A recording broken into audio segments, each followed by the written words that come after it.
Dionisio at the plate. He's 0 for 2 today. Swakowski, the big right-hander, lets it go. It's right down Broadway. Dionisio lets it fly, and it's raining now. It's time for Rain Delay Theater with Jeremy Dionisio and Jack Swakowski. Hello and welcome to another episode of Rain Delay Theater, the podcast where two bums talk about other bums at baseball games. I'm Jack Swakowski. And I'm Jeremy Dionisio. And we are coming to you with episode number 300. And as promised, we've got a treat for you. Our special guest on the podcast today is going to be actor, baseball enthusiast, and basically the reason Jeremy and I met, Paul Turner, who's on the line with us. Paul, thank you so much for joining us today. Oh, that's very nice of you. Thank you for having me on the show. I appreciate that. This is great. I'm very excited. Well, yeah, Paul, we're excited to have you. Jeremy and I have talked a little bit about this on the pod before, but just before we get into any kind of baseball stuff, just wanted to talk about how we all first met each other. So this would have been back in 2011. You were directing a show called "Fuck You, I Love You, Goodbye: The Rahm Emanuel Story." I was cast in your show, and Jeremy was the assistant director for that. And the show ended up running for about a year. It was a huge success. What are some of the first things that come to your mind when you think about that show and its run? Well, it was a bittersweet time in my life because while I was doing the show, directing it, and it was a great cast. I have I have maybe one regret out of that cast.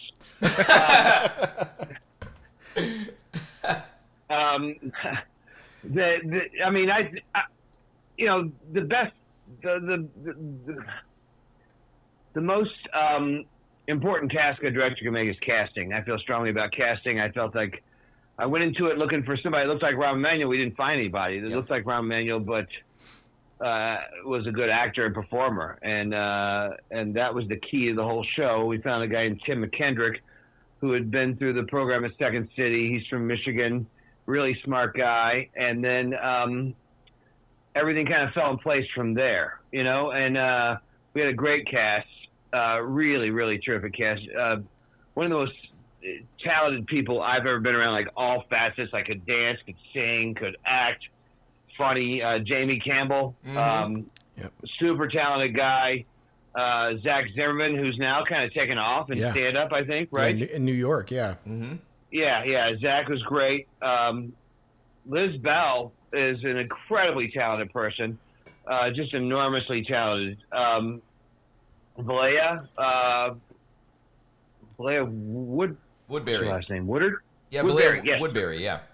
Yeah, incredibly talented. So, and Jack's super talented. Like the show, a lot of people played a lot of different roles, and so people had to be versatile and play different things. And it was a really, really great. It was a fun show to do. It got a lot of attention. Two guys that were former Second City Detroit guys and wrote the show like for money. Like they'd written another show that you guys were involved with. Yep. No, Jeremy was involved in it, right? Yep, the Oprah Winfrey Show. Yeah. Jack, you were not in that, right? No, I wasn't. I saw it, but wasn't in it.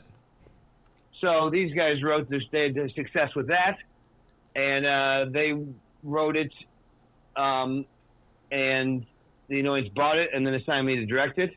And maybe the proudest thing I did there was like change their running order and change their script, which I think worked. Yep. And added a scene or two was needed, and cut a scene that was bad. I mean, no offense to those guys; they're very talented guys, but they got a little irate about it. And there was a lot of phone call like, "How dare you touch my script?" And I get it; I'm a writer too. But that was I had Tim and Liz wrote that date scene. Mm-hmm. Remember that date scene? Yep. I remember hashing that out with them in like the the supply room or like the prop room or whatever back at the Annoyance. Yeah. It was crazy. And I'm not taking credit for that because I didn't write it. I was, my dad was dying, and I was like, we need another scene. You guys go, get me a scene here where they're on a date.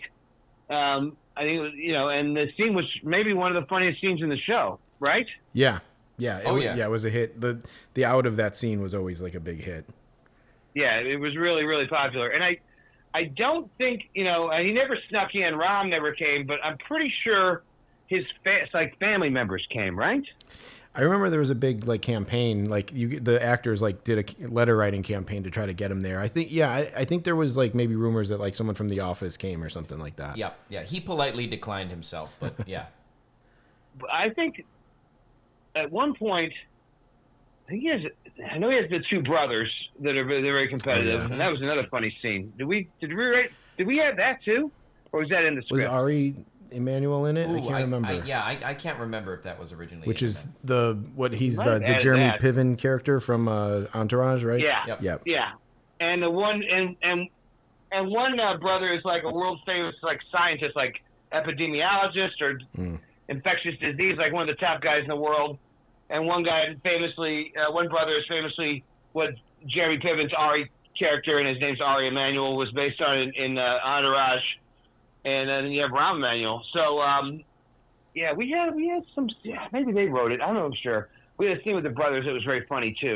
Oh, I remember. It was a dinner scene, like with the. I remember that. They were like as kids or something. Like I remember this. Yeah, like as kids. Yes. Yes. Yeah. And I do believe there was one point where like a group of, I don't know if he has a sister or somebody came that was. Someone told me, it's 14 years ago. That was part of his family. And okay. And they were laughing at spots where nobody else laughed, but like uproariously at like things that were kind of inside pool in the script. I remember that, like, whoa, something's going on here. But anyway, yeah, it was a very fulfilling experience. It was really cool. It was a great cast, great way to meet you guys and become friends, and stayed friends with everybody ever since. Really, really terrific. Some of the understudies in that show were really great. People that understudied, Chris Kervick, Misty Moreno, who's worked on TV and fantastic. Anyway, it was a great experience, and it was a really nice meeting you guys. And all I can claim credit for really is casting, and you guys took it from there. And it was a really terrific cast. Yeah, hell yeah. Well, Jeremy, how did you get hooked up with being the assistant director in that show? Yeah, I was wondering what Paul's side of that experience was. I think like I was working on the Oprah show, which was called like Live, Laugh, Love or something. I can't remember what the full title was, but I was working on that, and I was kind of getting in with the annoyance, I guess. And they they needed like an extra hand like with that show, with the Rom show, and like I got connected with Paul and started up that way. And I think it was pretty much hit the ground running. Like Paul was like, all right, we need you, like, whatever. So I had worked with Liz and Tim on the Oprah show. So it was kind of an easy transition. And we kept getting extended. Like comedy shows in Illinois, they run for 6 weeks and they're done generally. And 6 weeks up, we're going to extend. 6 weeks up, we're going to extend. It was selling out. It was exciting. Annoyance made a lot of money, which is good because they needed money to stay afloat. And it was a terrific experience. Yeah. Paul, I guess to segue a little bit into baseball. Jeremy and I obviously became just great friends as well, during the show. And, about 6 years after the show, we started the podcast in 2017. I think it was 2018. We ran into you at a White Sox game. It was White Sox versus Cardinals. I think Jack Flaherty might have been pitching in that game for the White Sox, for the Cardinals. I can't remember. But do you have any recollection of when you ran into Jeremy and I? Because we did that for an episode of the podcast. So our longtime listeners will be familiar with you from times we've mentioned you. But what do you recall from that game, if anything? I was there with an old college friend, a very good friend of mine. We don't see each other near enough, and he lives in the far south suburbs. He lives in like Lansing. Okay. And we were moving around because you can do that, Yeah. Oh yeah. There, I think we had seats somewhere else, and we were like, let's go down, and we turned. You guys turn around, you're like in the row in front of us. That's right. Yeah. And I remember somebody had an A's shirt or jacket on. Oh wow, yeah. You remember? So this guy was a random guy, Paul. He just sat by us and started talking to us. Yeah. That was the A's guy? Yes. Yes. He's and he was really, don't want to be mean, but he was an odd cat, right? Well, he's become one of the we only saw him this one time, but he left a lasting impression on the podcast. We actually dubbed him the informed interloper because he kept like interjecting into our conversations with like random facts about the Cardinals and the A's or whatever. Yeah. And I was trying to be polite. I remember the time. I think my son was with me, and I wasn't trying to be a jerk, but it was obvious. You can tell by my face I was getting annoyed, and he kept I was excited to see you guys. I was my friend Jim Duggan, who I don't get to see enough, and this guy was like trying to like you say, was an interloper with facts that didn't matter or weren't right or were obvious to anybody. Like Ozzie Smith was a really good shortstop. Ozzie Smith played for the Cardinals. Like, it was like a Seinfeldian thing, right? Well, yeah, absolutely, Paul. I'm actually remembering that he interacted with you there as well. Because I think we maybe interacted with him before we hooked up. Like we ended up like seeing you at the game. So we had already had a track record with this guy, and I remember a couple eye rolls about stuff he was saying. But Paul, you've tapped into like the crux of what our podcast is all about, which is just finding these people like through Will or through whatever happenstance and like just talking about him on the pod and making a whole episode about him on the podcast. So that's what this podcast is all about. Those people like that. Yeah. That was exactly what I was hoping you would remember, Paul. And I remember at one point he tried to say something to you and you went, huh? Like it was awesome, man. Like you kind of shut the guy down and that was the end of it. But I was like, my hero, you know? Yeah. He eventually left, right? I think, right? He didn't stay the whole time. Yeah, I think. Yeah, because I remember there was something when he was leaving. He tried to like talk to you, Jack. Like he's like, "Hey, you want to come join me or something?" And you're like, "No." And he's like, "Oh, okay." And he was like disappointed or something. Yeah, but, we had to shake him. Yeah. Okay. Yeah. There you go. Yeah, he was hard to shake. Yeah. He was difficult to shake. Yeah, totally. And I also remember, I think he was pretty cool about it. But my friend, who I don't get to see very much, was, I think, slightly annoyed maybe that I was talking to other people. Like we were there to like go to the game together, and then it was a little bit of a weird thing for him, I think. And he was pretty good sport about it, but I think I could tell he was, like, hey, we went, we were going to the game together, and me and you, and it was odd. Yeah. For sure. Well, Paul, I guess so. It was no coincidence that we saw you at a game the Cardinals were playing at. So I think we can kind of segue into baseball here. So this is interesting. We're all fans of different National League Central teams. The Brewers, Jeremy's the Cubs, you're the Cards. So we've never quite had this dynamic on the podcast before. But just to kind of jump into some of your favorite memories, I guess we can start with just in-person games. So. Just what are some of the best games for you that you've seen in person? It could be a random game, could be a playoff game. What are some of your best in-person memories? Well, there's tons of them. I mean, whatever the reason is, I don't know. People will call me up and go, "What number was Ken Reese?" I'm like 44, or who started Game 1 for the Cardinals and the Braves in '82? Well, Game 1 got rained out. They started with Phil Niekro and Joaquin Andahar. And then the Cardinals, didn't play. Okay. Yeah, my point is I have a really good memory. So I have a really strong memory, and it's nothing I've earned. I've drank a lot in my life, and I still have this good memory. So I have a lot of memories of baseball games and Cardinal games. I mean, obviously, I think postseason games are, very memorable. Mm-hmm. And I've been lucky. In the 80s, I went to 2 games in the NLCS asterisk, actually kind of like 4 games. I'll explain that in a second. 1 game in the World Series in 82, 2 games in the 85 NLCS, not the Ozzie Smith game, though I was offered a ticket to that, and 1 World Series game, which is one of the most disappointing nights of my life. 2 games in the 87 NLCS, and then that might be the greatest. This Game 6 might be the greatest baseball game I've ever attended, and I'll get to that in a second. And 1 game in the World Series in '87, I saw Game 5. It was the first World Series where the home team won every game.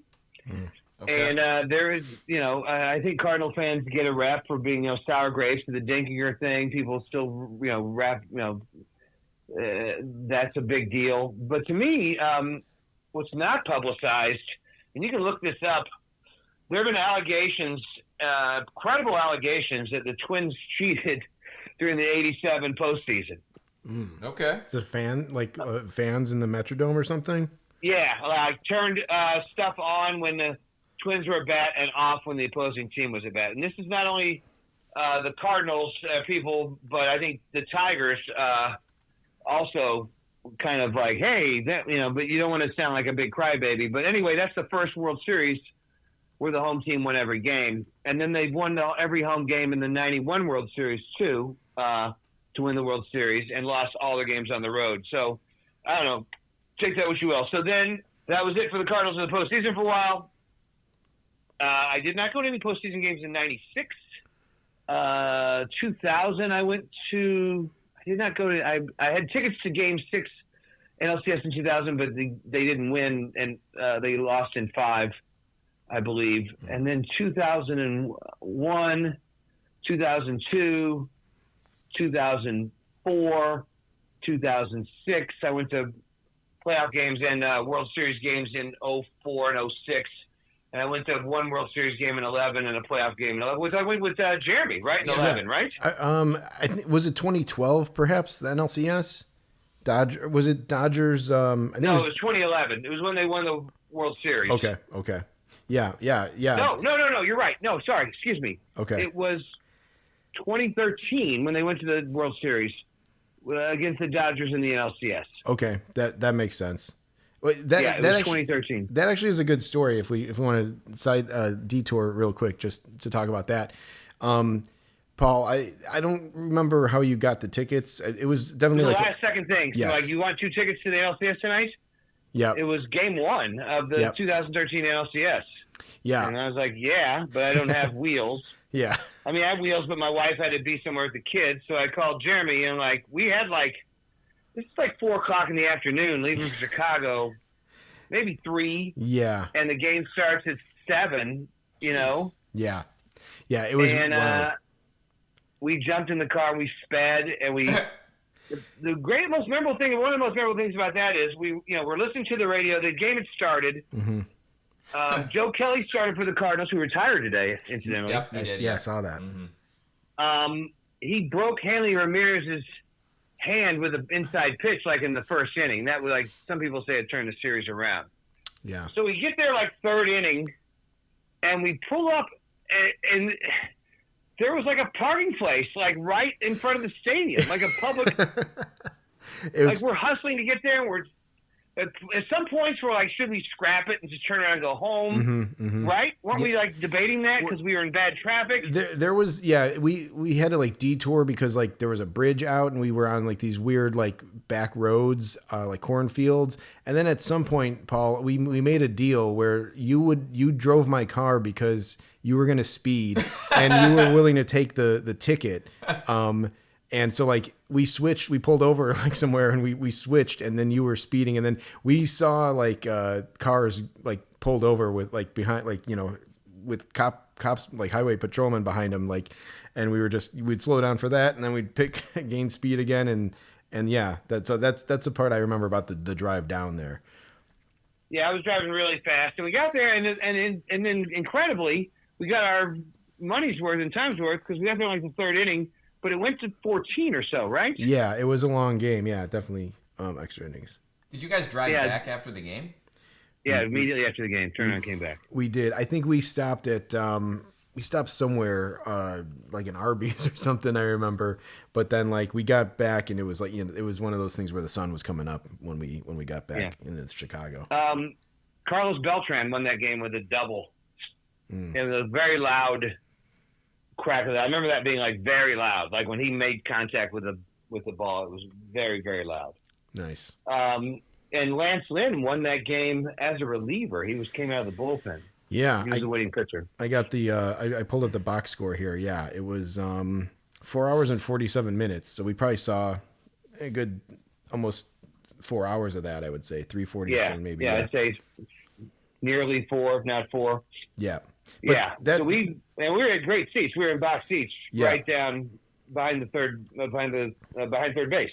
Yeah, it was really cool. The parking spot though was incredible. It was literally across the street from the stadium. So I didn't want to. Yeah, and it was a public spot we checked the signs and there was no restrictions. I don't know how that happened, but like and it was a free after 6 o'clock or something. Yeah. And it was like, and we didn't have to go in get it. We were hustling and trying to get there. We didn't have to go drive up to the top of a parking garage. We just pulled up in this parking spot and boom, and walked in the stadium. It's crazy. Yeah, absolutely. Yeah, Jeremy's told me that story before, and I think my favorite part of it is I think he said at one point, like, you turned to him and you said, "Hey, how would you feel about speeding?" or something like that, and then it sounds like you guys got there, so mission accomplished. Yeah, absolutely. Yeah, that was 2013. They won that game. They won that NLCS. And lost to the Red Sox in the World Series, which is the only World Series I've been alive for. I was alive in 67, 68, but I wasn't, I was born in 67, that I wasn't able to score a ticket to. I did not go to that World Series. But I went to every other 82, 85, 87, 04, 06, 11. I went to a game in each of those World Series, which is pretty great. I have the ticket stubs. Yeah, but awesome. I found, especially in the old days, and here I go, Grandpa. And I never thought I'd be like this. When I was a kid, you'd think you're never going to be like game sucks now or in my day, But I felt like in the 80s, often the more exciting games were the NLCS games. Like, you were playing somebody you didn't like for whatever, you played them, in the unbalanced schedule of the 80s. You played your division foes 18 times, and you played your NL West foes, the Cardinals in the NL East, 12 times. So you played, you played these teams 12 games, and especially there was bad blood there in some way, almost all three of the weird things in all three of those series, especially 87. There was a lot of bad blood, and it was a vicious series. Then you'd play in the World Series. It was almost like an exhibition series, which it began as, because you're playing some team. Like, when I grew up, we paid very little attention. My friends and I paid very little attention to the American League. You didn't see the teams, and maybe this is where interleague is better. I don't know. I think it's gone too far, but let's not get into that. I'll just say I don't think every team needs to play every team every year. Mm-hmm. Okay? I don't think the Cardinals and A's need to play every year. I mean, once every few years is fine. I think they could dial it back on interleague stuff, but whatever. So you'd play, like, the Twins or the Royals, and you'd never – these were just like people you didn't know, really. I mean, you knew Brett, you knew somewhat about him. You followed baseball closely, but still, like, I was a National League fan, a huge National League fan. And in these games in the NLCS, and I also found, especially in the old days, and this is still true today, I think, and Jeremy, you've been to a lot of playoff games when the Cubs have been in the playoffs.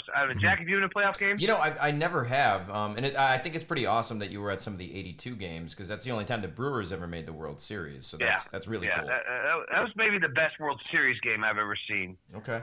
The Cardinals won on a bases-loaded walk to Steve Braun, pinch hitter deluxe. Oh, wow.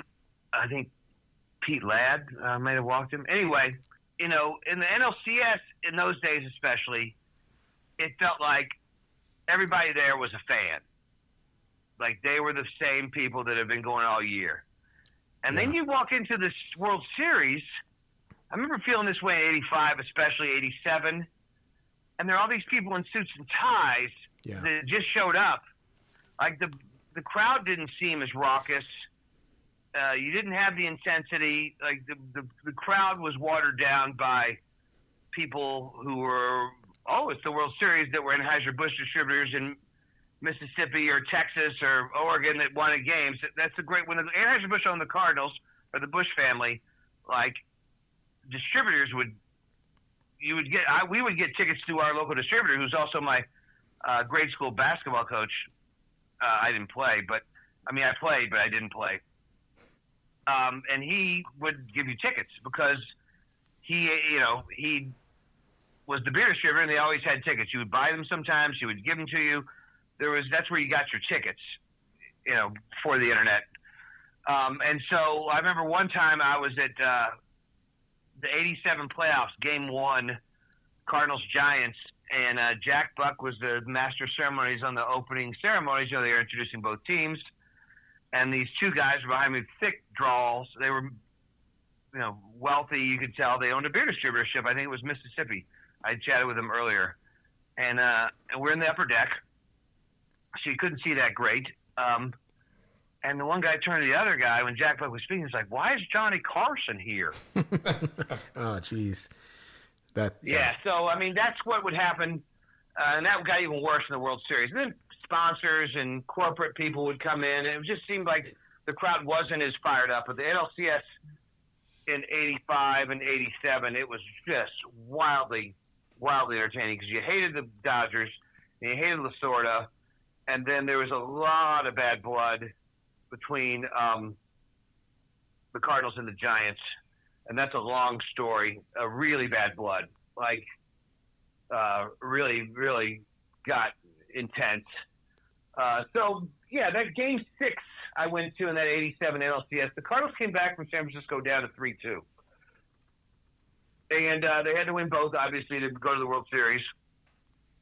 And I went to Game 1, and the Cardinals won. They beat Russell, who was like their ace that year. Mm-hmm. And then ostensibly their ace, but I think down the stretch and in the playoffs, their better pitcher was Dravecky. Dravecky was pitching tremendously well. Okay. And so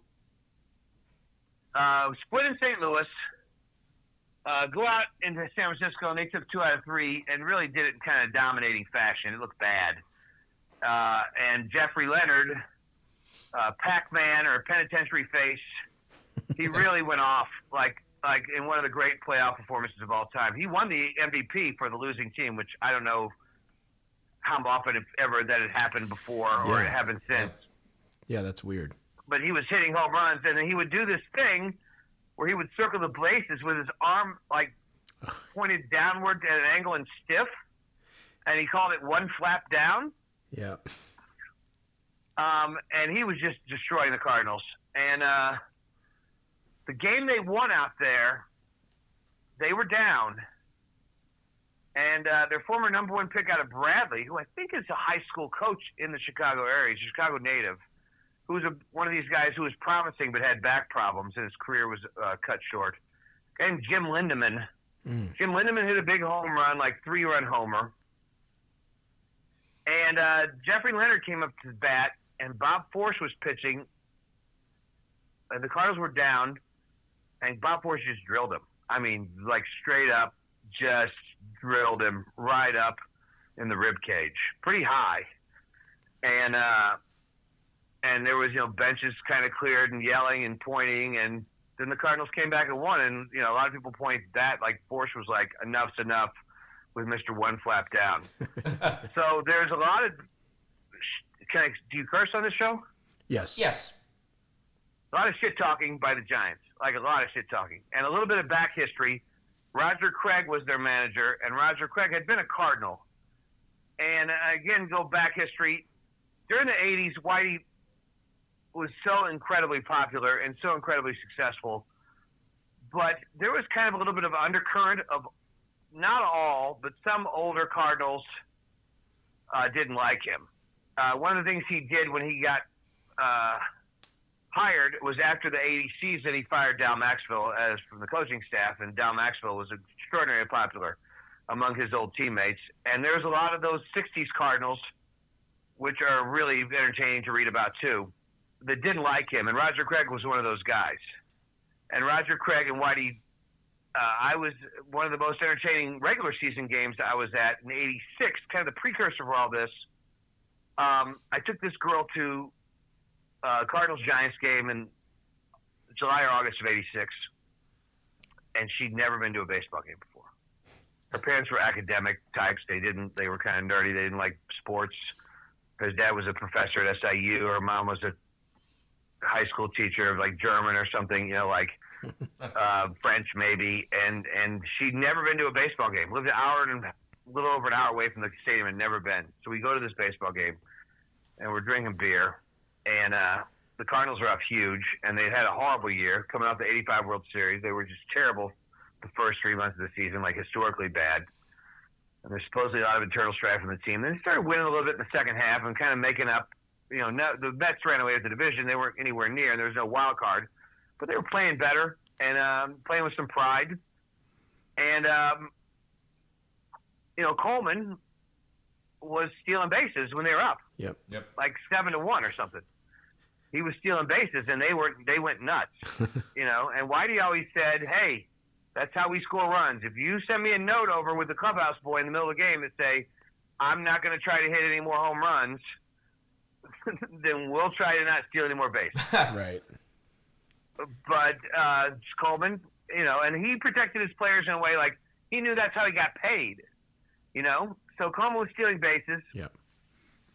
And he comes up, and I think Juan Berenger threw at him, and he missed him, and that was, a little bit of a dust up and yelling and finger pointing. And then the next time he came up, named Frank Williams, threw right at his head, and he ducked out of the way. And then, everybody jumped out of the dugouts and screaming and yelling and finger pointing. And I had like 6th row seats, and you could see it all. It was great, right behind home plate. And cussing. Finally, the umpires got everything restored. And the very next pitch, he hit him square in the ass. And the bench and people went nuts. I mean, they went nuts. It was an incredible brawl, and it was wildly entertaining. And it went on for a long time. And Herzog and Craig got in each other's face and started shoving each other, and the whole place was yelling Whitey, and there was like little brawls breaking out everywhere. and then Chris Brown had to be taken out by the police. Like fans were throwing beers at Chris Brown, and he wouldn't try to go after fans in the stand. It was wild. You can find black and white clips of it on YouTube. Yeah. And anyway, so wild. that all got settled down. The Giants scored like 6 runs to make it 7-6, and the Cardinals scored like 6 more runs. It was 13-7, and it was this crazy at the ballpark. Cardinals were scoring like 2 runs a game. They scored 13 runs, and we were leaving. She goes, "This is a lot of fun. Is it like this every night?" And so anyway, flash forward to the next year, the '87 playoffs, and the Giants, and there's bad blood from this brawl and other stuff. I think the Cardinals went out right before the All-Star break on their West Coast trip. San Francisco got swept, and the Giants were pretty cocky about it. And the Giants looked really good. They had Leonard, and they had Will Clark, and they had, Brenly was a mouthy. I hate Brenly to this day. Interesting. Yeah. They had a guy named, I think he died actually, young, like Jose Uribe was their shortstop, who was a former Cardinal farmhand, Okay. who changed his name. He was somebody else, and then all of a sudden he was Jose Uribe. Oh, I did not. Anyway, they had a really good team. Probably a better team than the Cardinals. A good starting pitcher with Russell and Dravecki. So they come back from San Francisco down 3-2, and the whole time in San Francisco, the Giants had talked loads of shit, really stupidly. Chili Davis said St. Louis was a cow town. They didn't want to go back there. Such a cow town. And Bob Brenly said Uribe was better than Ozzie Smith. Ozzie Smith's overrated. Uribe's better. Which, come on. There's just like a lot of shit they were saying. And you came back, and it was like tension in the air. And some St. Louis DJ got in the air and said, "Are we a cow town, huh? Bring cowbells." And I don't know where people got them. But people brought cowbells to the game. Actually, the next night, I remember in St. Louis, in the media, they're like, "Don't bring cowbells to the game." So there were a lot of people who brought cowbells. People were ringing cowbells throughout all the ballpark. Wow. And it was sold out. And it was John Tudor, who was incredible for 2 seasons, and Dave Dravecki, 2 left-handers, and they were throwing darts. I mean, they were just pitch after pitch, and you were it was a 0-0 game into the 5th, and you were just on the edge of your seat with every single pitch. Every single pitch. It was just like so tense, and nobody was looking at their phones. Obviously, nobody was looking at the scoreboard. Hot dog race. No, everybody was just really into the game. And there were a couple really. The only run was scored when Jose Oquendo was on first, and Tony Pena hit a ball like a sinking line drive in the lights that Candy Maldonado dropped and got past him, and Oquendo scored barely from first on a triple. They scored a triple, and that was it. That was 1-0 game. Yep. Wow. And the Giants had first and second with nobody out, and somebody bunted. I was in the upper deck. You could see right down on it. I mean, and they threw to third, and they got the lead runner. And I don't know to this day that they got him. I don't know. I have to go back and look at the replay. But they called him out. And, of course, there's no replay and there's no appeal in 1987. And Don Zimmer was the Giants' third base coach, and he went nuts, like jumping up and down, throwing his hat down and screaming and yelling. And, they just played on. Like, sorry, That was a big game. There's also a time when runners were on, and there was a ball in the gap, and McGee just glided over and was there. Like, all of a sudden, like, oh, shit, here we go. He's there. But then one of the most memorable things about that game, okay, 1-0 game, 9th inning, right? Yeah. Todd Worrell's the closer. Right-hander up, Worrell gets him. Then the next batter's Will Clark, left-hander. He brings in Ken Daly and puts Worrell in right field. Oh, yeah, okay. A 1-0 game. He puts your closer into right field. Yeah, because he that's wants wild. to get the one My batter and then brother-in-law's put. like, Herzog's just showing off. He's like, you're crazy to do this in a 1-0 game in the playoffs. Yep. 1-0, elimination game, 9th inning. He takes Worrell off the man, takes the ball, puts Worrell in right. Brings in Daly. Daly gets Clark. Brings Worrell back in, puts Daly in right field. It's crazy. Yeah. Or left. It was the opposite. Like, it was where they wouldn't pull. Like, if it was a left-hander, he put Worrell in right because he didn't think Will Clark would pull the ball against Daly. I have the then box the same score right thing- here. I have the box score. So yeah, it was Daly. Worrell went to right field. Yeah. And I think then Worrell came back and got the next guy, and that was it. Yeah, that's wild. Did it show Daly playing outfield, or did he not put Daly in the outfield? It looks to me like this is odd because it looks like Daly got the last 2 outs, which if he wasn't going to put Worrell back in, why didn't he put him in right field? So it was 2 left-handers, Yeah. and then he left Worrell in right field, and then Daly got the last 2 outs. I guess And then in case someone reached. he was going to come into the next batter if Worrell, if he pinch hit, or if Daly let somebody on. Yeah. So I guess it was 2 left-handers in a row. It was Yeah. Clark and somebody else. Yeah. Chris Spire. And a 1-0 game, you put your closer in the outfield. That's pretty ballsy. Yeah. And that was it. Yeah. That was a very, very, very, very entertaining game. There's a lot of bad blood. And a few years ago, I think, the last game at Busch Stadium ever, it was the Astros Cardinals NLCS Game 6. They went down to Houston and he hit that home run off Lidge, that monumental home run, that bright Oh, yeah. Cools. Yep. And they came back to St. Louis for Game 6, and everybody's pretty fired up. And the Astros won to go to the World Series where they got swept by the White Sox. Yep. And at the end of the game, I was like right below the press box, and like they were moving their papers around and stuff. It was like Tom Brenneman and Bob Brenly, and I yelled up. He was like right above me. I was like, "You still think Uribe's better than Ozzy?" and Brenly shook his head and he goes, "I never said that." He yelled it like he was tired of hearing it. But I remember, I don't know if he claims he was misquoted or whatever, but he was like, I yelled right down, he all pissed off. I never said that. Oh my God. That's okay. Yeah, Wait, Paul. so it was pretty crazy. That's amazing because Brenly's another guy we've had like run-ins with, like through trying to get autographs after games, and he's always like he denied us for like 3 years. I feel like, I finally managed to get him solo. I was by myself, and he signed for me. But yeah, we've had like I thought coming back to Chicago, he would be like nothing but like roses and cupcakes or whatever, but he was not very nice at all. No, that makes I kind of want to say this to him now, Paul. The thing you said to him that pissed him off. I mean, he would know that we were too young to know about that, but that's Do you fantastic. still think Uribe's better than Ozzie Smith? Yeah. Yeah. Yeah.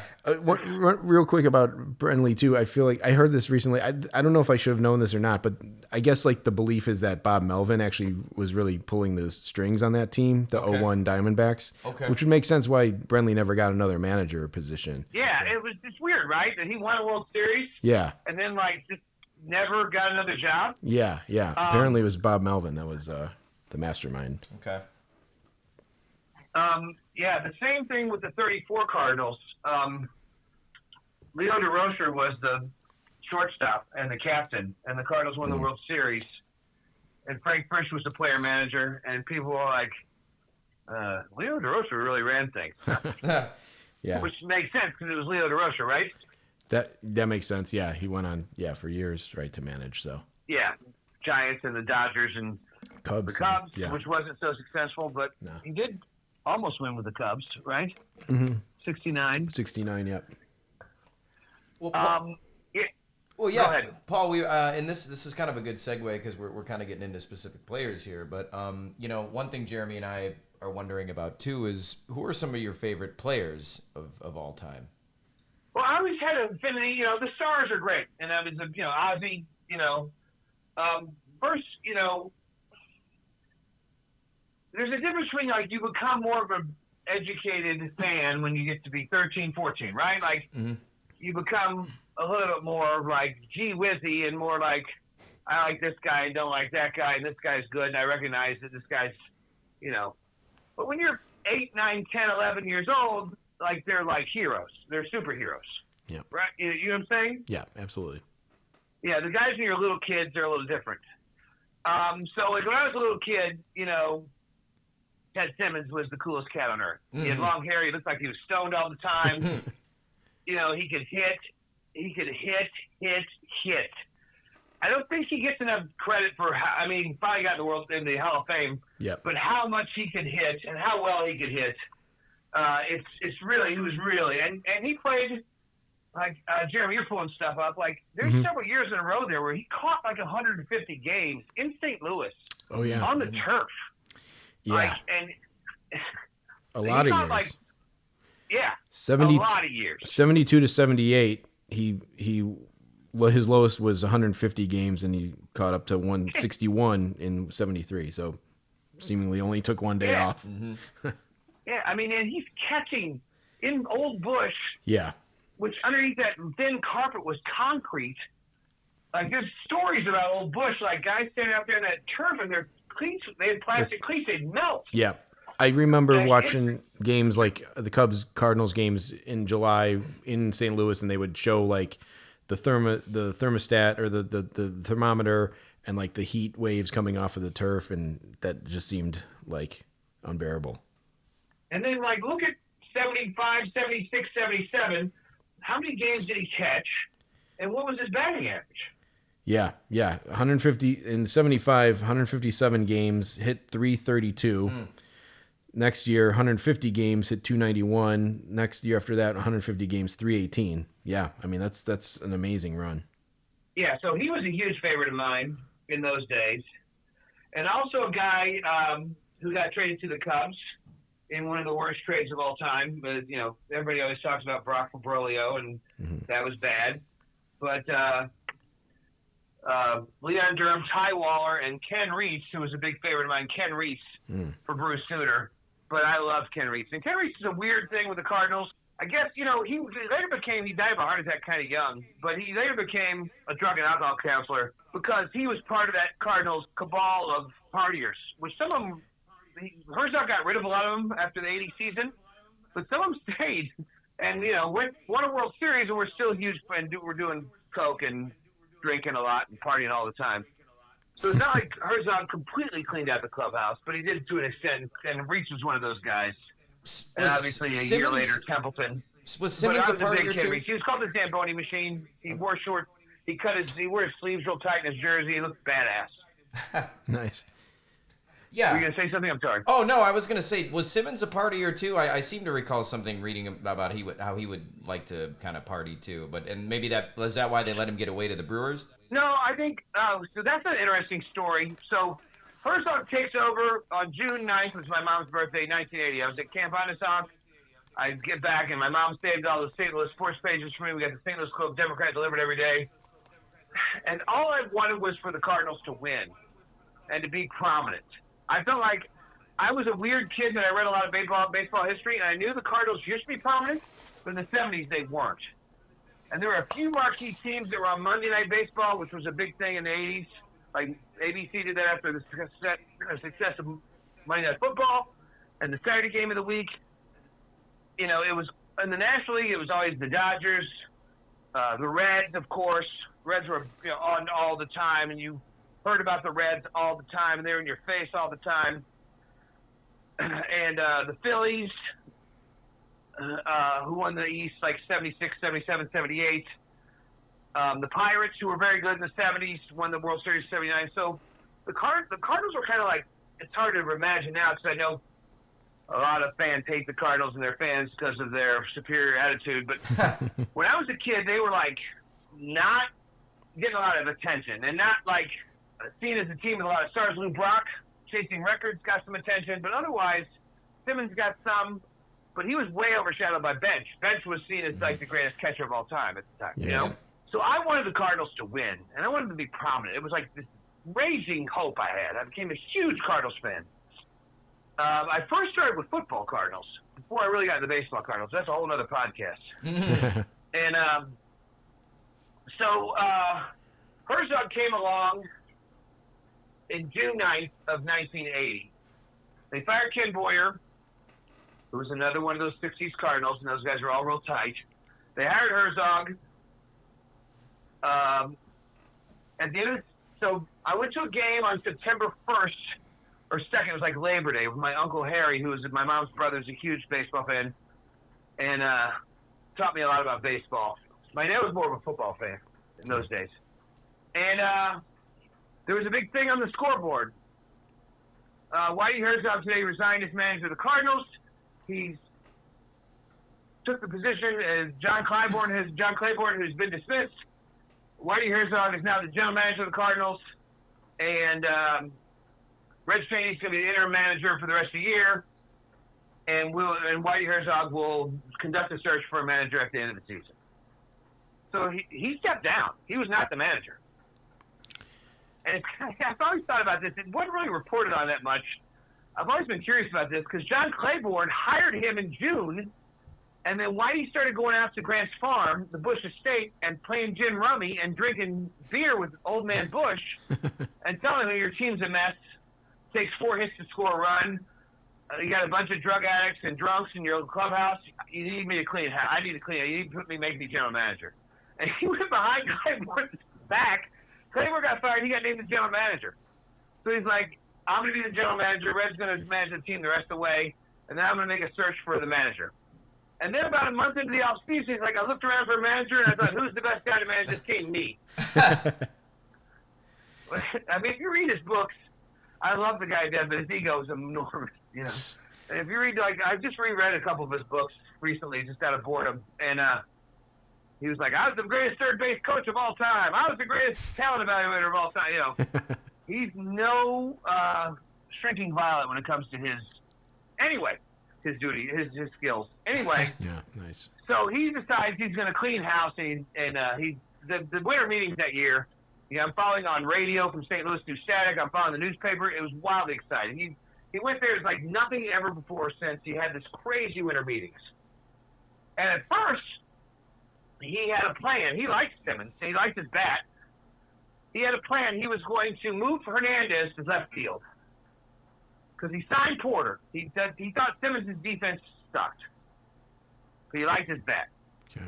So he's going to put Darryl Porter behind the plate. He's going to put Ted Simmons at first base and Keith Hernandez in left field. And then in the late innings, double switch Simmons out and put Hernandez at first base for the last 3 innings. Mm-hmm.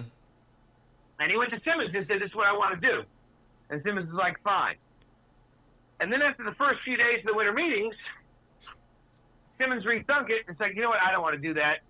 Keith Hernandez is the best defensive first baseman in history. To me, to play first base after Keith Hernandez, I'm going to look like an idiot. No, I don't. I want to be traded. And Whitey said, okay. So that was the last big deal. He had swung a big deal with the Padres to get Raleigh Fingers. And then 2 days later, he swung it. They had a terrible bullpen. He swung a deal with the Cubs and got Bruce Sutter, like in the same week. He got the two best closers in the game. And then, you know, he's like, will you guys be co-closers? And Fingers wasn't so crazy about it. So he turned around and traded Fingers and Suter and Vukovic, who I believe was a huge drinker at the time, and traded them to the Brewers. And the centerpiece, ironically, talking about big drinkers, the centerpiece of that trade was a guy named David Green, who was like, as a minor league, like the Juan Soto of his day, or the Bryce Harper of it. Like, he was seen as this absolute can't miss 5-tool superstar. And he had a huge drinking problem and dropped out of baseball. Wow. So to answer your question, it wasn't because he was a partier, is because Simmons rethought this plan and said, you know what, I don't want to do that, after he agreed to it. And so he's like, okay, well, I'll get rid of you. And he did. Interesting. Yeah, Paul, you're blowing my mind. I did not know that Raleigh Fingers was a Cardinal for 4 days, it looks like. That's crazy. I never knew that. Yeah. Steve Mura was in that deal. Terry Kennedy was in that deal. Yeah. Terry Kennedy was one of, like, the two big prospects in that Cardinals era minor leagues were Terry Kennedy and Leon Durham. And both had played in the majors for the Cardinals a little bit. And he traded them both. Kennedy turned out to be a good, solid catcher for many years. You know, I think he went to a couple All-Star games. Yeah. His dad was Bob Kennedy, who was a former Cardinal minor league player development director, and later he was the GM of the Cubs when he swung that Suter deal. Okay. Suter won a big arbitration hearing, a huge, like, at the time he went from like, you know, $180,000 to like $2 million or something. Well, maybe that's like $800,000. Mm-hmm. And I guess the Wrigley family were like, no, sir, we're not paying this guy this money, and demanded the Cubs trade him. Oh, wow. Okay. He won the Cy Young Award. Yeah. In '79 as a Cub, and then the Cardinals' bullpen was horrendous, and he had both Suter and Fingers for 4 days or a couple days. He had them both in the same team. Yeah. Yeah, Paul, I'm looking here. I didn't know Gene Tennis was also a part of that deal. Gene Tennis was part of the deal. Really good bat for the Cardinals in the, you know, pinch hitter, played some backup first, played some catcher on that 82 team. Number 18, I believe, or 18, yeah, George was 19. And I'm not looking at anything. There are a lot of good 18s on the Cardinals. Andy Van Slyke, Mike Shannon. He was, in fact, number 18. Yeah, he was. He was. Yeah. Yeah. Dave Duncan, I think, wore 18.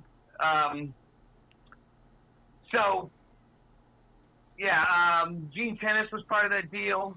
I mean, some of those deals, in retrospect, I mean, he traded to the Brewers a Cy Young Award winner and an All-Star, and an All-Star closer. He gave them Fingers, Simmons, and Vukovic, and got back, like, Dave LaPointe. Yep. And Sixto Lexcano, maybe, was it right? Yep. And David Green. Now, to Whitey's credit, I mean, not just the Cardinals, but and the Brewers. I guess that deal got held up because he was like, I want Green, and Harry Dalton was like, no way. And finally, you know, with Vukovic, Simmons, and Fingers, he was like, okay. And I guess Green was kind of a head case. But he started out as the Cardinals' starting center fielder in '82 and was playing pretty well. He had a hamstring injury, and then when he went down, they called up Willie McGee. Okay. Okay. And the rest is history. Oh. And Willie McGee was acquired the year before. The Cardinal scouts found him in the Yankee system. He's kind of forgotten in the Yankee system. And they got him for, let's see, I think Bob Sykes. Is that right? Left-handed pitcher, or Bob Shirley. There were two Bobs that were left-handed pitcher of the Cardinals. I think it was Sykes, though. Sykes. I think Bob Shirley was in the Fingers trade, maybe. Yes, Bob Shirley might have been in that. So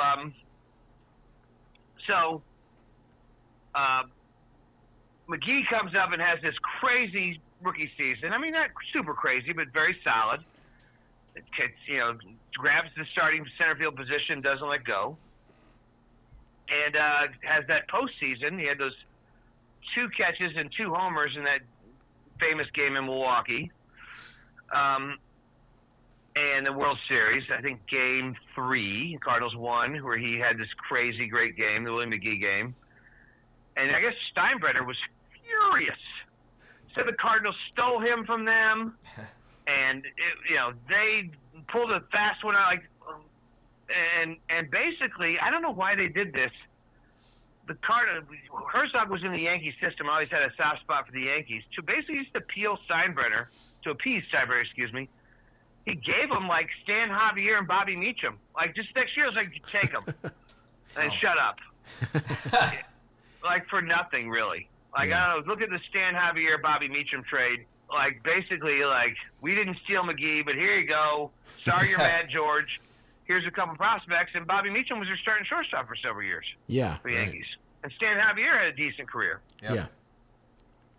That's funny. So, yeah, that's the story there with Simmons, and that offseason was just unbelievably thrilling. Beyond anything that I'd ever experienced. Like, I just felt like the Cardinals were going to win. Finally, the Cardinals were going to win. And here's another tidbit from the 82 season. So, Wednesday's the game 1 of the NLCS. I skipped school. I was a sophomore in high school. I was allowed to skip school with my friend Glenn Rogers, who was a junior. And, both Glenn's parents are pretty strict and very religious. My parents were neither. And especially, of course, there wasn't even really a question. Like, could I skip school to go to the Cardinals were in the playoffs for the first time in 14 years. First postseason experience. Of course I was going. We ride up with my brother-in-law's brother. At the time, my now brother-in-law and my sister were living together in St. Louis before their marriage, which my parents were very embarrassed about and tried to keep quiet. Because at that time that was kind of a new thing, They were super they were okay with it, but they were embarrassed what other people would say. Sure. Mm-hmm. So that was kind of a secret. So my brother-in-law's brother, who was our school superintendent, drove me and Glenn up to St. Louis with him and his son. And game 1 of the NLCS, Cardinals Braves. Joe Torre's the manager. Bob Gibson's their pitching coach. Mm-hmm. Dal Maxfield's the third base coach. All these former Cardinals that were very popular. Al Rabowski was on the Braves. So when Herzog managed the Royals to 3 straight division titles, then they finished second in 79, and Ewing Kauffman fired him. Ewing Kauffman hated him because Whitey took all the credit for the success. The Royals were struggling in Kansas City, and pretty soon Whitey's teams were exciting. They were fun to watch. People flocked to the ballpark. It was exciting baseball. Things were moving. There were guys running all over the place. It was exciting, and Whitey got a lot of credit for it, and Ewing Kauffman, especially his wife, hated Whitey. And the minute they had any excuse to fire him, they fired him. So flash forward to 82, Cardinals win the division, game 1 of the LCS. George Brett's in the stands wearing a Cardinals hat Oh, wow. to show his support for Whitey. Could you imagine today if, like, Mike Trout had gone to a Phillies game in a Phillies hat, like all the blow up that would cause, like people would be flipping out, or whatever, if Cal Raleigh went to the, World Series game in another hat, and people like, does Cal Raleigh hate hate Seattle? Does Cal Raleigh want to be, he would have been the big thing. Right. George Brett was at game 1 wearing a Cardinals hat in the stands. Wow. and there was a lot of rumors that the Cardinals were going to trade for Brett, and they supposedly had a deal together, and then it fell through. Wow. And then, of course, Brett won the World Series against the Cardinals in '85. So that game got rained out. Negro owned the Cardinals historically. They couldn't hit him. George Hendrick refused to play against Negro. Not refused like a jerk, but like he said it messed his swing up for a week, and he couldn't. And so they never started George Hendrick against a knuckleballer. And so the Cardinals were losing that game, and Negro was in control, and the rain came, and the game got rained out.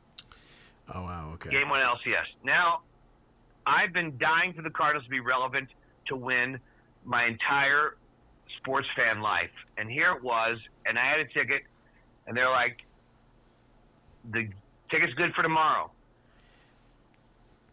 So me and Glenn called our parents and begged. Yep. And, like, we stayed at my sister's house and my brother-in-law's house. I think somebody was coming up the next day, and they sent more clothes up from Caro. And we went to game 2. So now I'm out of school Wednesday and Thursday. And then guess what? They blow out the Braves in a rout. Okay. Yep. I think it was like 11-0 or something. It was crazy. It was a rout. Force pitched great.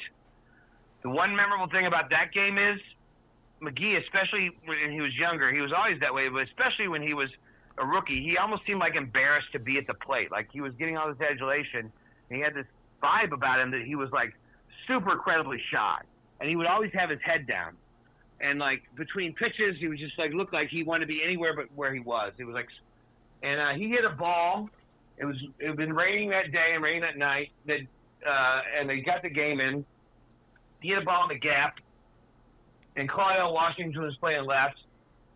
And Claudio Washington was older, and the Cardinals were winning. And the ball kicked away from Claudio Washington and rolled all the way down the track of that huge Busch Stadium outfield to the corner in a puddle and stopped there. And Willie McGee just cruised into third and put his head down and stood there. And everybody in the stream screaming, he could have crawled the home plate and got inside the bar from him, and he just stood at third base with his head down.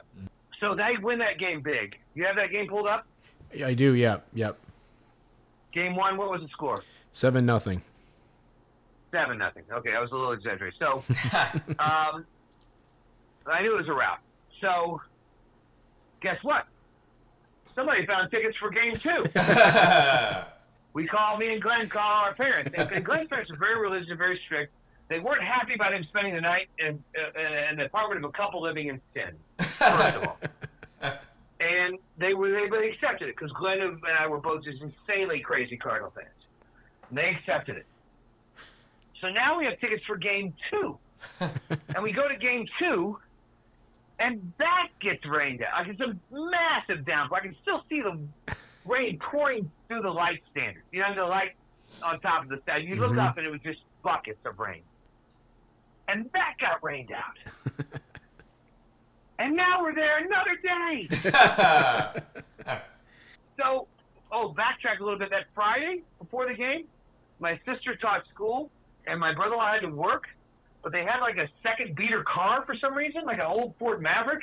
They left me the keys. I was 15. I didn't have a driver's license. Like, if you guys want to get food, just take the car. And I'm driving in St. Louis to McDonald's, and there was an outdoor basketball goal. And me and Glenn just played basketball. Like, all our friends are in school. We're like, this is the fucking life, man. Playing basketball, driving a car in St. Louis when I didn't even old enough to drive to get McDonald's. So we go to Friday's game, and the game gets rained out. And now that ticket's good for Saturday.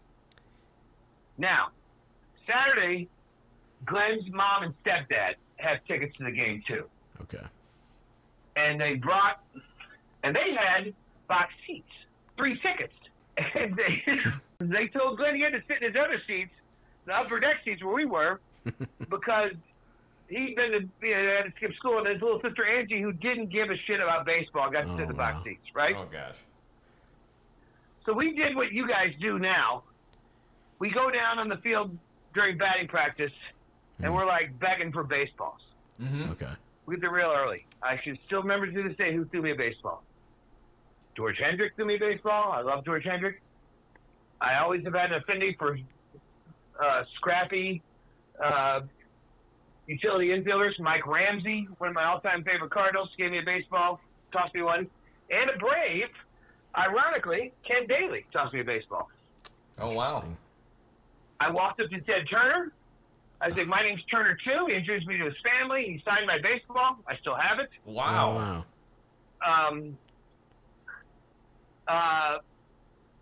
So, Glenn and I are very good friends to this day, but especially then, neither of us super great at sports. Glenn a little bit better than me.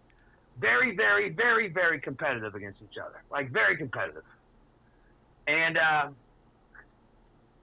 so, during batting practice, I get 3 baseballs. Glenn gets 2.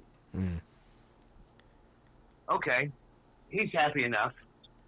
You know, he's got 2. I got 3. It's not a big deal, but I was a little happy I got 3 and he only got 2. Right? I come out on top. So we go down to the box seats to show his mom and dad. He's like, look, I got 2 baseballs. And super religious Denny Level, Glenn's dad, says, you got to give one of those to your sister. Ah. So Ned, who doesn't give a shit? So that's the worst part about it is she doesn't really care. So he gives her now he's got 1 baseball and I've got 3. Did I say, here, Glenn, let me give you one of mine so we each have 2? Did I do that?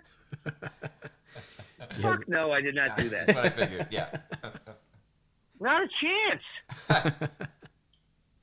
So I've got 3 baseballs, and I'm just happy as I can be, you know. And now Glenn is pretty pissed off that his stepdad made him give the baseball to his sister, but you know, we're at the NLCS. The Cardinals are up 1-0, and best of 5, and so we go to our seats and we watch the game. It's a very tight game. It's a great game. Back and forth, tight. And there's this guy behind us, like a mouthy drunk guy. Like a yuppie for the time, dressed kind of like yuppie-ish for 1982. Big mustache, like Tom Selleck. You know, this is the era of Magna P.I. Got the Tom Selleck mustache going on. Mm-hmm. It's kind of like the guy from before, but like a drunken Missouri, yuppie, preppy, drunk guy. He was going on and on and on about everything, and he's from Kansas City, this and that, and, you know, we're talking, and he just butt in. So we're watching the game, and the 7th inning stretch comes, and Glenn had held this 1 baseball he had left, this 1 NLCS batting practice baseball. He didn't let it go the whole fucking game. And he stood up for the 7th inning stretch, and he put the ball in the seat behind him. And this drunk asshole, we're in dead center field. Where we were sitting, when they redid Busch Stadium and put grass in, it wasn't even seats anymore. It's where they put that old school scoreboard, you know? Mm-hmm. In the 90s, this guy picks up Glenn's baseball. And I can still see it. He fucking chucks it on the field. Oh, my God. Whoa. I can see it arcing through the lights. Right. The Braves, because the Cardinals are coming up to bat in the bottom of the 7th, the Braves are out there warming up, tossing the baseball around. It takes 1 bounce off that hard as shit concrete AstroTurf, takes 1 bounce, ricochets off that carpet, gains speed, hits Dale Murphy right square in the back of the fucking head. Oh, my God.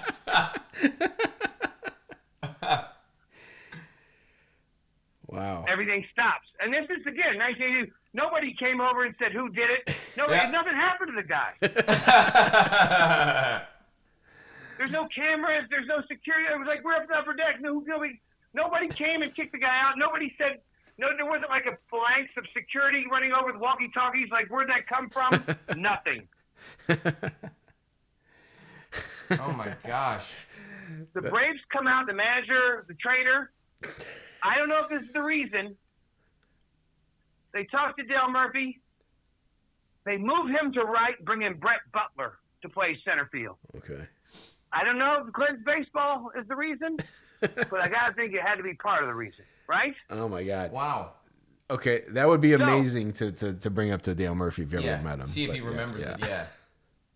Oh, yeah, of course it would. So Glenn, when he gets really pissed off and he has a bad temper, he would just shut down.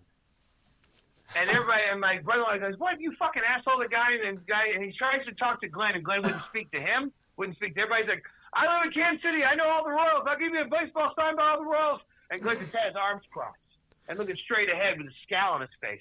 And I'm like, "I'm sorry." And you want one of mine? And no, he wouldn't speak. He wouldn't talk. He wouldn't talk to anybody. And then the game moves on. Bottom of the ninth. Second and third. First base is open. Gene Garber, submarining right-handers in the game. Ken Oberfell is at the plate. Torrey could have walked Oberfell to set a force everywhere, but with the base open, inexplicably, he elected to pitch to Oberfell. Oberfell hits a fucking bullet right to center field. Brett Butler goes back. He goes back. He puts his glove up. It's just over the top of his glove. Wow. Cardinals walk off the win. They're up 2-0.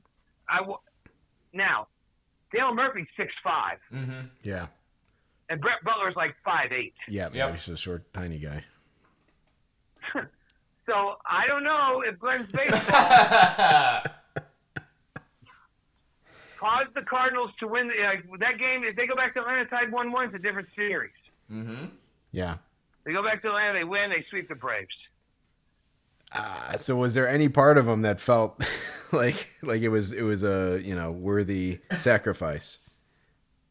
No, I mean we're just happy. Yeah, we're just happy. No, we were just happy. That's good. Yeah, right. Because it was like I remember walking down the ramps of Busch from the upper deck and thinking to myself, "My God, the Cardinals are going to the World Series." Like it was a foregone conclusion in my mind at that point. Yeah. It was not up for debate whatsoever. There was no question in my mind the Cardinals were going to the World Series, and they did. And I was just so happy. Now, a little addendum. So we didn't drive back, which I don't know why we didn't. We normally would. We didn't drive back to Caro that night, which is about a 2.5-hour drive. We did it all the time. Glenn's parents, maybe to cleanse his soul, made me and Glenn go with them to the Illinois side to over by O'Fallon or by Scott Air Force Base over there and spend the night with some of their church friends who were super religious people. And I remember being very uncomfortable and weird. I had to sleep in their daughter's bed. It was all the sheets and the blanket were all Raggedy Ann or something print. And I was like, this is fucking stupid. But I mean, I was so happy. But yeah, Glenn's dad, it was actually a stepfather, Denny Level, and who's passed on. He made us go to these people's house and spend the night, and then we went back to Caro finally. So I went up, skipped school on Wednesday, went up for one game, and stayed till Sunday morning. That's amazing. And so I went to the ballpark 4 times. Yeah. Wow. Right. Just going to the ballpark is great, right? Yeah. NLCS. I went Wednesday, rained out. Went Thursday, they won. Went Friday, they rained out. Went Saturday, they won. Yeah. And it was, and I don't know if you pulled it up, but I think I have the days of the week right? Yeah, that's correct. That's correct. Yep. And I'm not looking at anything. Yeah, no. I mean, that's a memorable, not only from a baseball standpoint, but just from a life standpoint. It's life much simpler back when you could just do that. You disappeared for 4 days. You could drive a car when you were 15. Yeah, exactly. Yeah, I was driving. I went to McDonald's, and here's another little addendum to that story. As much as I'd like to think I was a badass driver when I was 15, look back on that and go, I was driving around. It was pretty shaky at points. And I pulled back into the apartment complex in South County parking lot, and I kind of took it wide, and this guy we're driving not a new Corvette, but a late 70s Corvette. I had to kind of swerve out of the way, and I remember him looking back at me, and I looked right at his eyes, And and as he passed, he jerked around, like his head jerked around, like what the fuck? Like who's driving that car? And it was John Stupor. Oh, really? You know who that is? I only know that because he popped up on one of the box scores here. John Stupor, for all the things Whitey did, he might have ruined his career.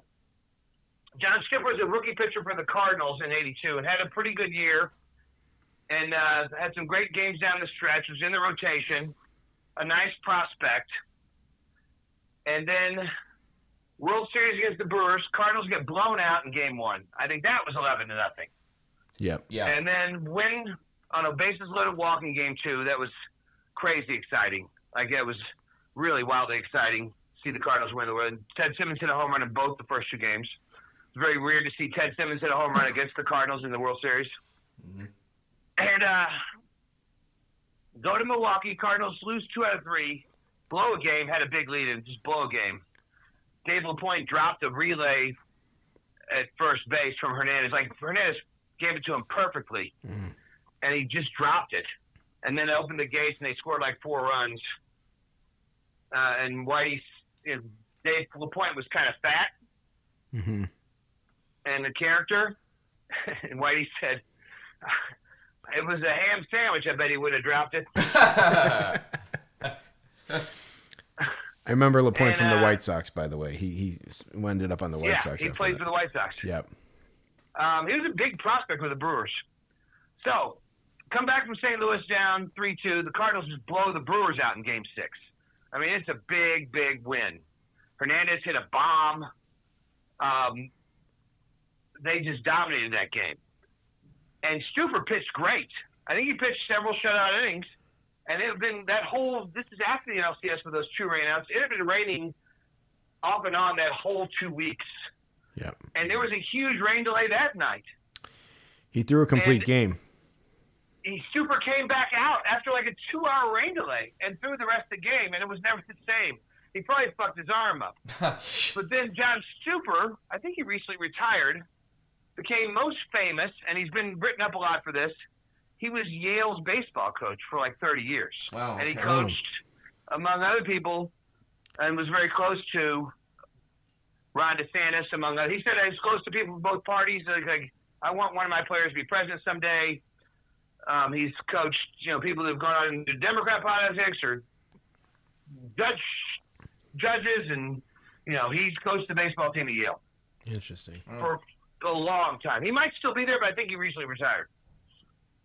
That's interesting, Paul. It's funny because as a Brewers fan, we hear about the 1982 season all the time.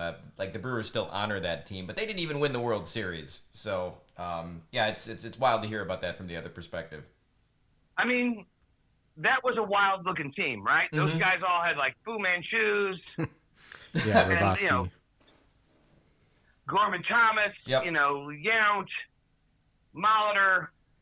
He was doing coke as well at that time. Yes, he was. Yep. They were a bunch of dudes. They were a very lovable team, and I recognized that, and they were good. I think there's times, people hate to hear this. Like, you lost, shut up. I feel like the Cardinals were the better team in 85 and 87, but they lost. And I think maybe the Cardinals were not the best team in 82, and one very important thing that happened there, which greatly contributed to the Cardinals winning the World Series, was Fingers got hurt. Fingers was not in the World Series. Yep. Fingers, that'd have been a different series if Fingers hadn't been hurt. And I can accept that and say, but he was, and that's what happened. It was a wildly entertaining World Series. It was very weird, like now we have microbrews and everything across the country, and Modelo's huge, but in those days, like, you were either a Budweiser guy or a Miller guy, really. Yeah. Throughout the country, that was like they were dominant on sports advertising. Everything was Bud and Miller. Bud Miller, Bud Miller, Bud Miller, Bud Miller. Yep. And you had kind of like the Bud Miller World Series. Yep. It was the 2 big brewery towns. They were dominated. The breweries were huge. They employed lots of people. They were union. They were very loyal. Very, very hard drinking towns. Both of them to this day, like, you went to bars. That's what you did from the time you were in that area. Wolski's and all that stuff in Milwaukee. It was a very entertaining World Series with two distinct styles of play, and there was almost a fight in Game 7. Joaquin Andahar, who I loved, the great late Joaquin Andahar, who I just loved him. He did all kinds of crazy shit on the mound, right? He would strike a guy out and point his finger like a pistol, like I shot you. And he did that he was doing. He would also if a ball was hit back to him, he would wind up and shit and real exaggerated, throw the guy out at first, really show off, he didn't have to, and then fire a ball over there. Of course, Hernandez may be the best defensive first base of all time. He'd catch anything. So Gantner in the late innings hit a ball back to Andahar, and he did that. And you could read Gantner's lips on the replay, even back then before HDTV. You hot dog motherfucker. And they had to be separated. I think John McSherry was one of the umpires who got. I mean, John McSherry, if you remember him, he was huge. Big guy, yeah. He got between Andahar and they got him out. They took him out of the game after that, but there was very nearly a brawl in Game 7 between Andahar and Gantner. That was quite entertaining. Probably the last Yount time. got thrown out at third by George Hendrick in that game, trying to go from first to third, a stretch a double into a triple. It's a pretty big out in that game. It was just a very, very, very. I mean, for that year, and then up until June 15th, '83. At one time, Bill James did a deep analytical, statistical, defensive ranking of all players at all positions. And he named Ozzie Smith the best defensive shortstop of all time and Keith Hernandez the best defensive first base of all time. And that year, you had those two guys in the same infield. And it was unbelievable. Keith Hernandez could turn a 3-6-3 double play.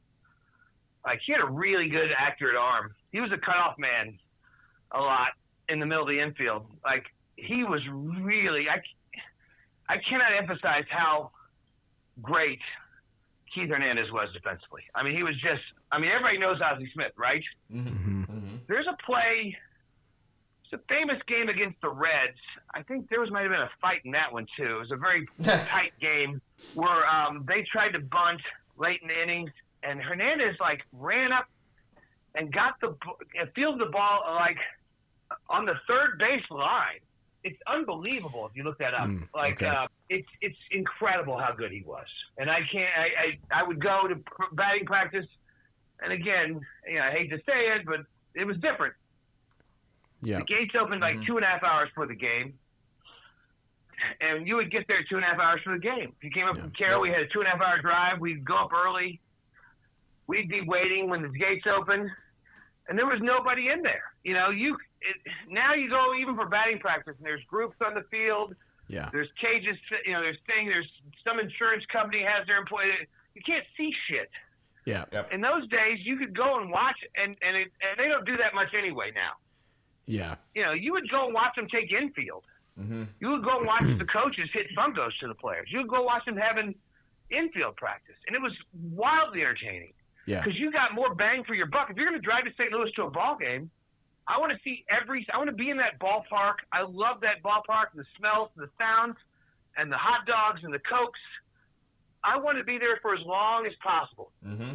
You got there when the gates opened. You didn't leave till the game was over. You never left early. Yeah. And to watch Keith Hernandez take an infield practice, it was unbelievable. His footwork was like ballet-esque, at first base. He was so good. If you find defensive highlights of Keith, if someone's compiled a video, it's just phenomenal how good he was at first base. Everybody knows about Ozzie, and they should. But I don't think people recognize that as much. It was unbelievable to watch him. Who else was good in the field? Doesn't get enough credit. He won a couple Gold Gloves. Terry Pendleton was super good for a while there for the Cardinals. McGee was great, not flashy. McGee played super deep and liked to come in on the ball. And he would just come and catch the ball. Edmonds got a lot of attention, but Edmonds played super shallow. Mm-hmm. Yeah. And then his theory was you see more balls falling for hits than balls go over your head for doubles. So he would like to, and that makes sense. But there's, many people say he made catches look far more acrobatic than he needed to. Yeah, that was always. He left his feet all the time. I don't know, but I know McGee made it look way easier than it was. McGee was tremendous.